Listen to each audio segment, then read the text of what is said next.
All right, shalom, shalom. First things first, I'm going to give honor and praise unto Yahweh, Bahashem, Yahushai, Bahashem Rachak. We say Barakatah Yahweh, Barakatah Yahushai, Barakatah Yahweh, Barakatah Yahushai, Barakatah Yahweh, Barakatah Yahushai, Bahashem Rachak. And we give double honors to our apostle elders, which are the apostle elders, a great millstone, which feed us with knowledge, wisdom, and understanding through the spirit and power of Yahweh Yahushai. Let's jump right into this. This is a news update, breaking news, prophecies to watch. What you see taking place in Afghanistan right now and bordering with Afghanistan is it's a proxy war, man.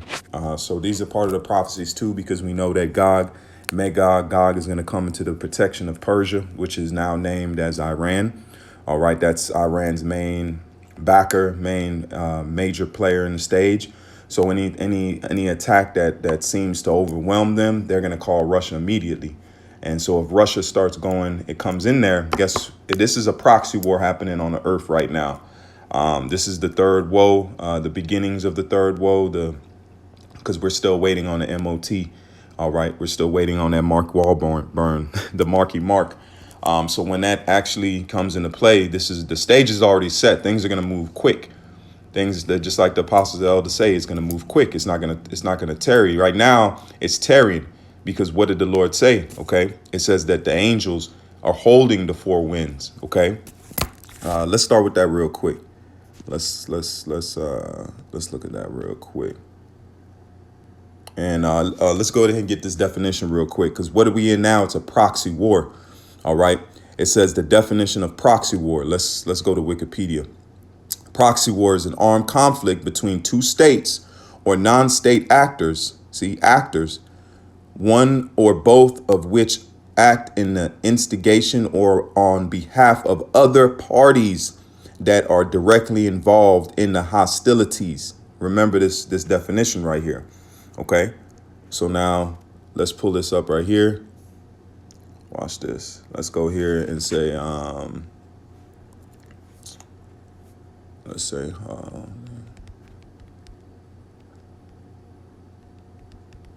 let's jump right here. This is Revelation 7 and verse 1. And it reads, it says, and after these I saw four angels standing on the four corners of the earth. So angels, that's how you know the Lord control. That's why it says he ruleth in the kingdom of men. The angels are out here making sure that the words of Yahbashim Yahushai are done and followed to a T. But it says, after these things, I saw four angels standing on the four corners of the earth, holding the four winds of the earth, so that the winds would not blow on the earth. So like after these, I was reading a different translation. It says, and after these, I saw four angels standing on the four corners of the earth, holding the four winds of the earth, that the wind should not blow on the earth, nor on the sea, nor on any tree. See, verse 2. And it says, and I saw another angel ascending from the east, having a seal of living power, and he cried with a loud voice to the four angels, to whom it was given to hurt the earth and the sea. So there's angels that are set for this time, that are set for this destruction. So it's not Esau that's really doing the destruction. Who's really making sure this destruction comes to pass? Esau's not the one that's going to make it happen. The angels are going to make it happen. All right. Through the words of Yahbashim Yahushai. And it says, amplified, after these I saw four angels situated at the four corners of the earth, holding back the four winds of the earth, so that the wind would not blow on the earth, nor the sea, or any tree. Okay, so now let's go ahead and jump into this video and let's pay attention.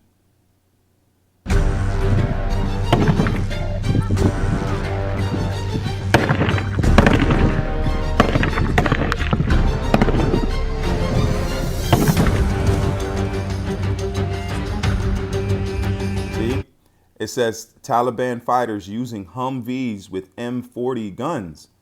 Where are they getting that from? Because I remember this story. That's why it's important to watch and as well as pray. Because when you watch, you can also notice these things and you can tie them all together. I remember the situation when they started capturing military bases and different things where the U.S. has left all this equipment there. They didn't leave it. They didn't do that. Now we see that they left it there strategically, because now, with especially going with Israel, they want to go into Iran. So and guess what? They're weapon manufacturers also. All right. So they're pushing, they left those weapons there. Now all of a sudden you have this proxy army, which is the Taliban, which we already know. If you know your research, you do your research and see where they came from. And you'll be able to tie two and two together. All right. But for the sake of time, we know that they were set up, period. All right. Now they have conveniently the weapons they need to go ahead and besiege Iran. That's too many coincidences to not smell something fishy. Okay. That's why I read the proxy army. This is a proxy army. Now you got to ask, whose proxy army is it? And what intentions do they have? Okay.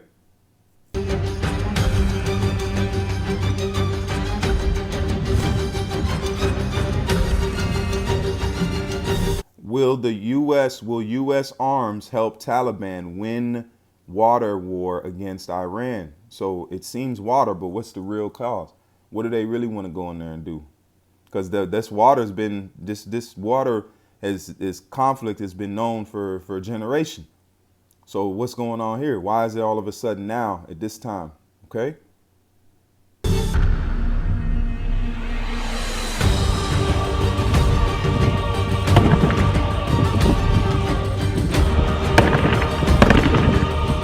Are now reportedly using American weapons.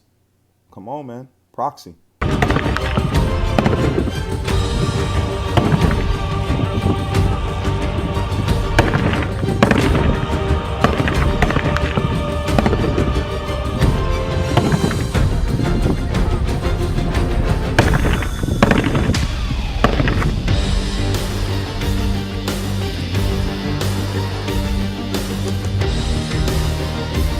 Now, they said that after they evacuated, they got all these weapons conveniently.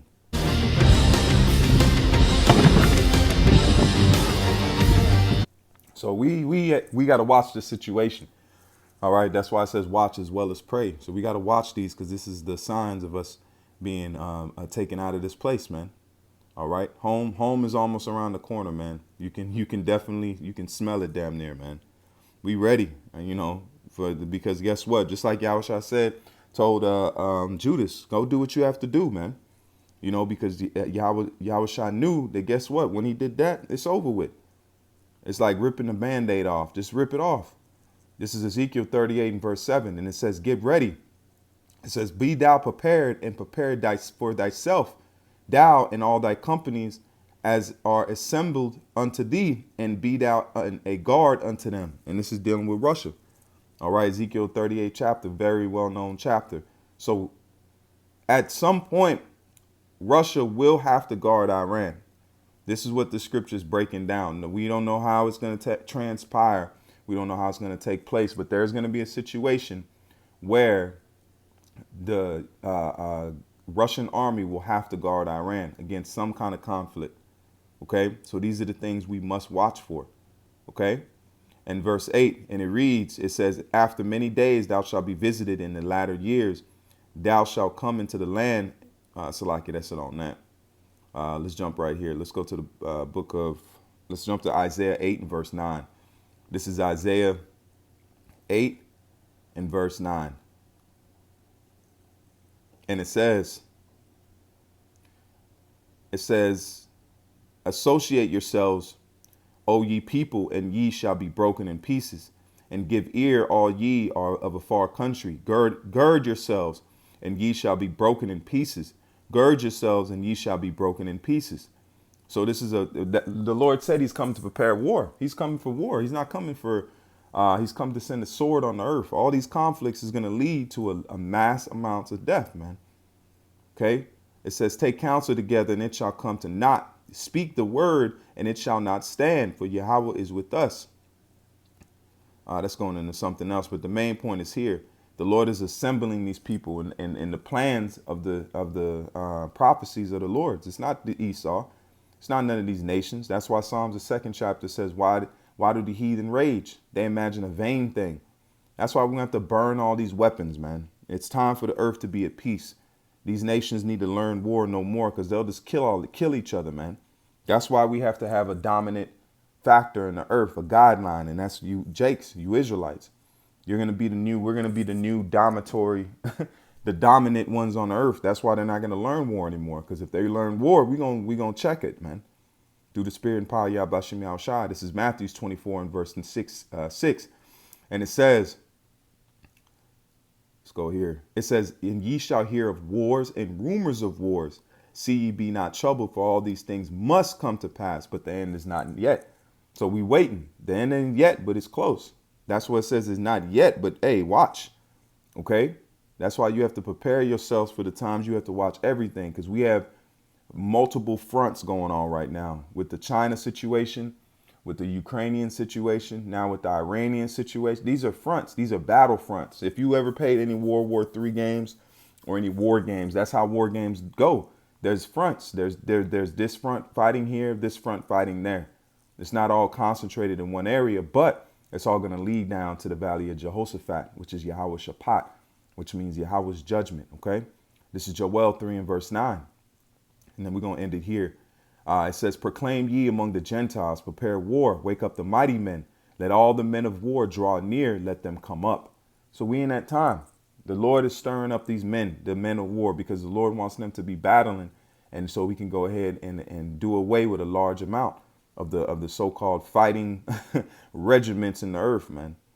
All right. So we in that time now. And let's go ahead and get this proxy war. I'm going to read it one more time. A proxy war is an armed conflict between two states or non-state actors, one or both of which act at the instigation or on behalf of other parties that are not directly involved in the hostility. In order to conflict to be considered a proxy war, there must be a direct long-term relationship between external actors. And what is that? Belligerents involved. So the main point, because now this fits the T, because who's been with Iran for the longest time? Russia.